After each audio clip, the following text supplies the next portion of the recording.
Hello, this is Tom English, and I want to talk in this lesson about inequalities. And I hope you'll find out real quickly that they're really no different, except for one simple rule, than equals. So let's do a couple simple problems. Hopefully that'll drive that home. And then I also want to do a linear equation that is an inequality as well. So let's start with a simple problem.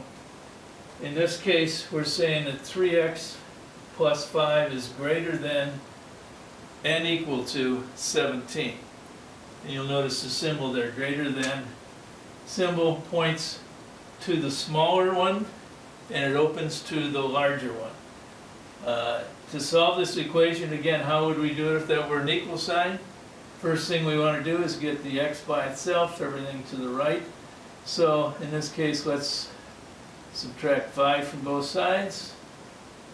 And we end up with 3x is greater than or equal to 12. How do we get x by itself? We want to get rid of the 3. We do the exact opposite. That's 3 times x, so we're going to divide by 3. Whatever we do to the left, we do to the right. We end up with the equation x is greater than or equal to 4. Now how would we graph that? Well, we think about it, a number line, and in this case we're saying it's equal to 4 and greater than 4.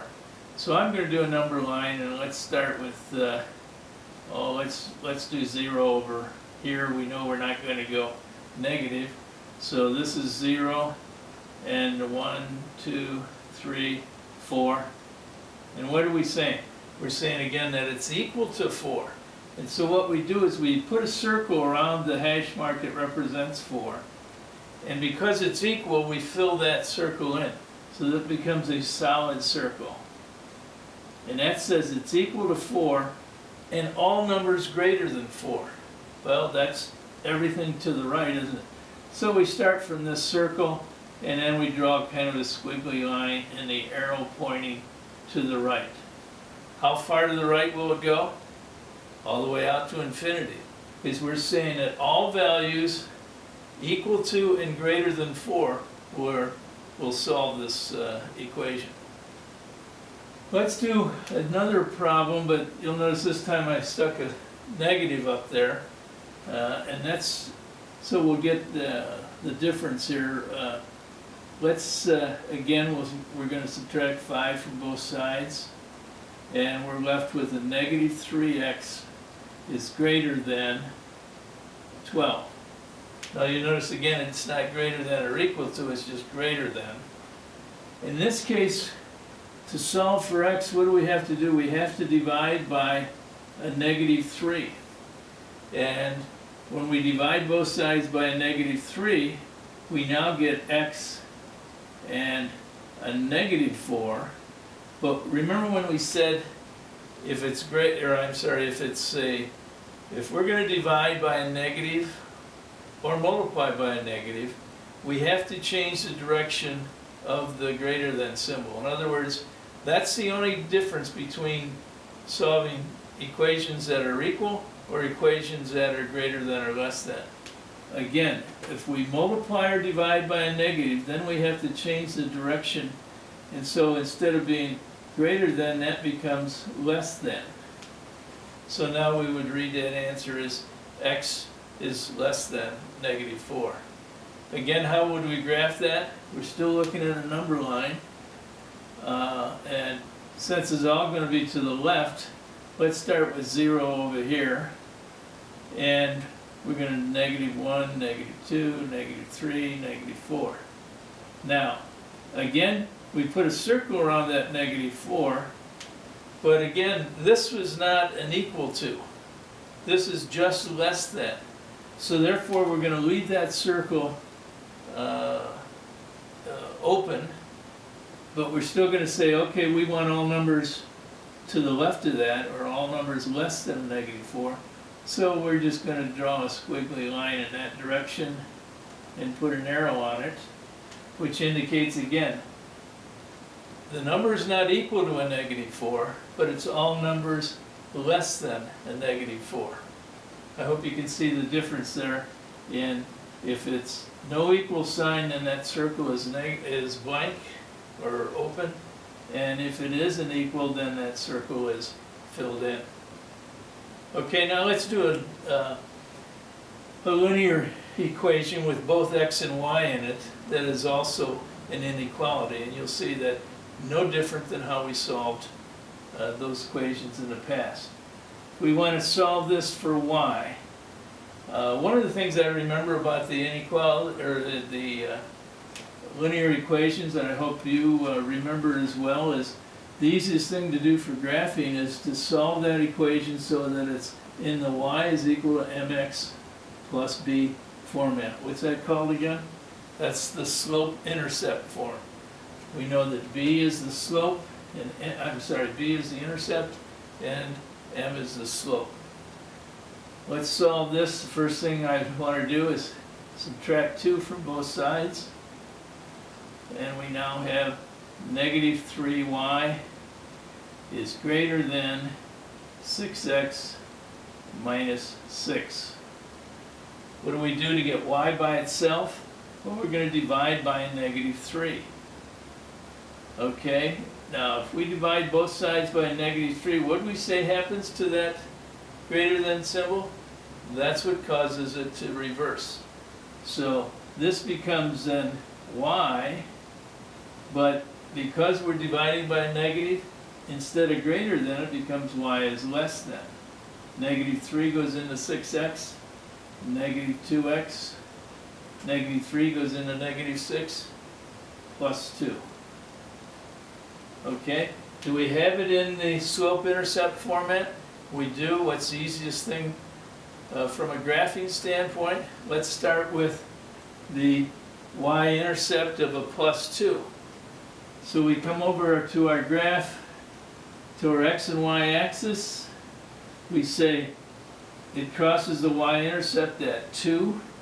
So I'm going to put my first point right here at 0, 2.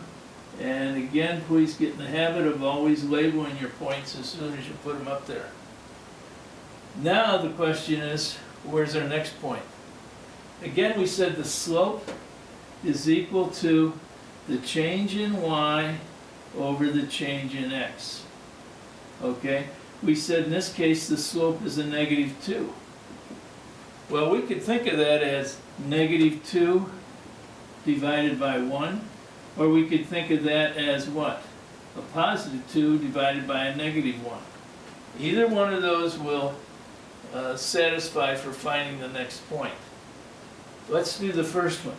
We said -2 over +1. So that says y is going down 2.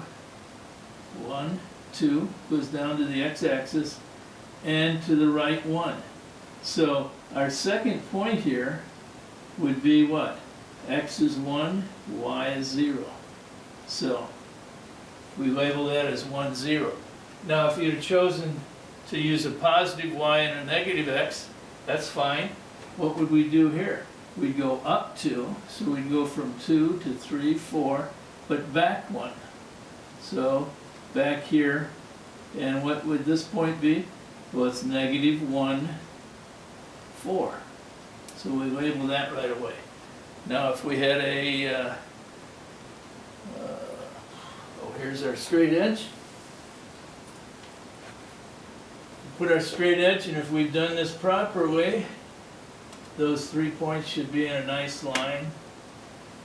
And we connect those points, actually going through those points, which is why it's down there. Okay. Second issue. Remember when we said in this case it's not equal to, but it was less than, and we left the circle open. Well, we do the same thing with the solid line.